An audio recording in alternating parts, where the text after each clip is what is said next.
ஓம் நமோ நாராயணா. ஆண்டாள் திருவடிகளே சரணம்.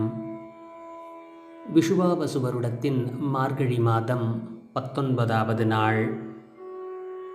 நீளாதுங்கஸ்தனகிரீதடி சுப்தமுத்போத்ய கிருஷ்ணம் பாரார்த்தியம் ஸ்வம் ஸ்ருதி சதசிரசித்தமத்யாபயந்தி ஸ்வோச்சிஷ்டாயாம் ஸ்ரஜனிகலிதம் ய பலாத்கிருத்ய புங்கதே கோதா தஸ்யை நம இதமிதம் பூய ஏவாஸ்து பூய.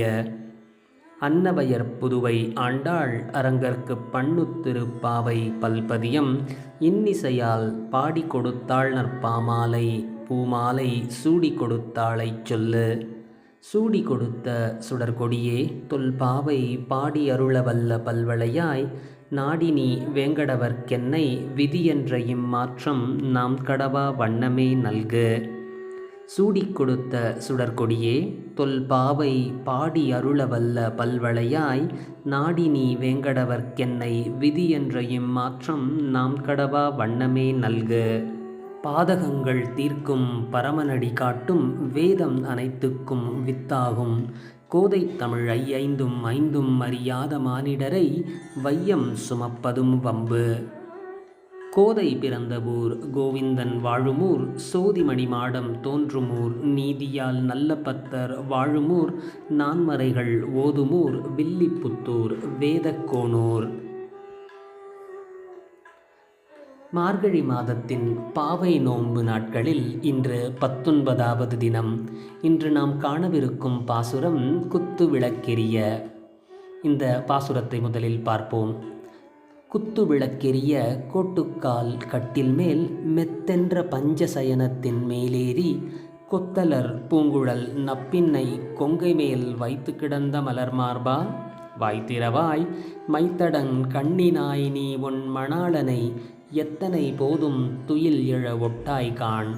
எத்தனை ஏலும் பிறிர்வாற்றற்கில்லையால் தத்துவம் அன்று தகவேலோர் என் பாவாய். பாவை நோன்பை நோற்பதற்காக ஆண்டாள் தன் தோழிகளை எழுப்பி தோழிகள் அனைவரோடு கண்ணனின் திருமாளிகையை அடைந்தாள். அங்கு கண்ணன் அந்த வீட்டில் இருக்கும் நந்தகோபன் யசோதை பலராமன் போன்றவர்களை எழுப்பியிருக்கிறாள். இப்பொழுது அவள் கண்ணனின் தனி அறைக்கு வந்திருக்கின்றாள். அங்கு நப்பின்னையை நேற்று எழுப்பினாள். அவர்கள் யாரும் எழுந்திருக்கவில்லை. இப்பொழுது அவள் கண்ணனையும் நப்பின்னையையும் மேலும் தொடர்ந்து எழுப்ப முற்படுகிறாள். அவள் இந்த பாசுரத்தில் சொல்கிறாள். அந்த அறையின் அமைப்பை பற்றி கூறுகிறாள்.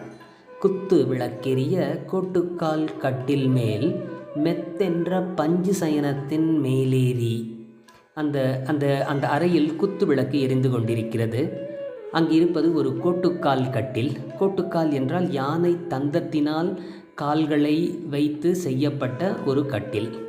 அந்த தந்தத்தில் கால்களை கொண்ட அந்த அழகிய கட்டில் மேல் மெத்தென்ற பஞ்சு சயனத்தின் மேலேறி மிகவும் மிருதுவான அங்கே மெத்தை இருக்கிறது. அந்த மெத்தைகளுக்கே உரிய 5 வகை லக்ஷணங்கள், லைக் வெண்மை நிறமாக இருப்பது, வாசம் மிகுதியாக இருக்கிறது, தூய்மையாக இருக்கிறது, குளிர்ச்சியாக இருக்கிறது, மிருதுவாக இருக்கிறது போன்ற தன்மைகளுடன் கூடிய மெத்தையின் மீது அதன் மேலேறி கொத்தலர் பூங்குழல் நப்பின்னை கொங்கை மேல். கொத்து அலர் என்றால் கொத்து கொத்தாக மலர்ந்த பூக்களை தன் கூந்தலில் சூடிய நப்பின்னையின் கொங்கை மேல், நப்பின்னையின் திருமார்பை வைத்து கிடந்த மலர் மார்பா. கண்ணன் தன் மார்பின் மீது அந்த நப்பின்னையின் மார்பை வைத்து படுத்திருக்கின்றான். அப்படிப்பட்ட அந்த கண்ணனே வாய்த்திரவாய் திறந்து பேசாயோ. கண்ணனிடமிருந்து எந்த சலனமும் இல்லை.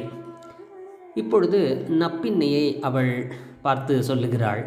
மைத்தடன் கண்ணினாய் நீ உன் மணாளனை எத்தனை போதும் துயில் எழ ஒட்டாய்கான்.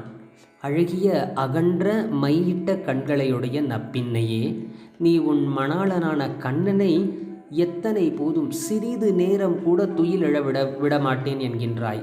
அவனை துயில் எழுப்ப மாட்டுகின்றாய். சிறிது ஒரு க்ஷணம் கூட அவன் தூக்கத்தை கலைக்க மாட்டேன் என்கின்றாய். எத்தனை ஏலும் பிறிர் வாற்றற்கில்லையால் சிறிது க்ஷணம் கூட உன் அருகாமையிலிருந்து அவனை வெளிவர விட மாட்டேன் என்கின்றாய். உன் அருகிலேயே வைத்து கொண்டிருக்கின்றாய். இப்படிப்பட்ட தத்துவம் அன்று தகவேலோர் எம்பாவாய். இப்படி நீ செய்வது உனக்கு உனக்கு உனக்கு தக்க விஷயம் அல்லவே. ஏன் அப்படி ஆண்டாள் சொல்கிறாள் என்றால், நப்பின்னை மகாலட்சுமியின் வடிவம். மகாலட்சுமியின் ஒரு குவாலிட்டி என்னவென்றால், பக்தர்களை பரமனுடன் நாராயணனிடம் சேர்ப்பதே லக்ஷ்மியின் கைங்கரியம். அப்படிப்பட்ட நீ கண்ணனை உறங்க வைத்துவிட்டு எங்களை அவனிடமிருந்து பிரித்து வைத்திருக்கின்றாயே, இது உனக்கு தகுமா? உன்னுடைய அருள் எப்படி இருக்க வேண்டும்? எங்களையும் கண்ணனையும் சேர்த்து வைப்பவள் அல்லவா நீ? அப்படி சேர்த்து வைக்க வேண்டும் அல்லவா? அப்படி சேர்த்து வைக்காமல் கண்ணனை உறங்க வைத்து விட்டிருக்கின்றாய். அவன் உறங்குவதை அப்படியே தொடர விட்டிருக்கின்றாயே. அவனை நீ எழுப்ப வேண்டாமா? அவனை எழுப்பி நாங்கள் பாவை நோன்பை அனுஷ்டிக்க எங்களுக்கு நீ உதவ வேண்டாமா என்று நப்பின்னையிடம் முறையிடுகிறாள் ஆண்டாள் இந்த பாசுரத்தில். இந்த பாசுரத்தை மீண்டும் ஒரு முறை பார்ப்போம். குத்து விளக்கெரிய கோட்டுக்கால் கட்டில் மேல் மெத்தென்ற பஞ்சு சயனத்தின் மேலேறி கொத்தலர் பூங்குழல் நப்பின்னை கொங்கை மேல் வைத்து கிடந்த மலர் மாரப்பா, வாய்த்திரவாய் மைத்தடன் கண்ணினாய் நீ உன் மணாளனை எத்தனை போதும் துயில் எழ ஒட்டாய் காண், எத்தனை ஏலும் பிறிர்வாற்றற்கில்லையால் தத்துவம் அன்று தகவேலோர் எம்பாவாய். இந்த திருப்பாவை நோன்பு தினங்களில் நாமும் திருப்பாவையின் 30 பாசுரங்களையும் பாராயணம் செய்வோம். அப்படி பாராயணம் செய்து நாராயணனின் திருவடிகளில் சரணடைவோம். கண்ணன் திருவடிகளே சரணம், ஆண்டாள் திருவடிகளே சரணம். ஜெய் ஸ்ரீ கிருஷ்ணா.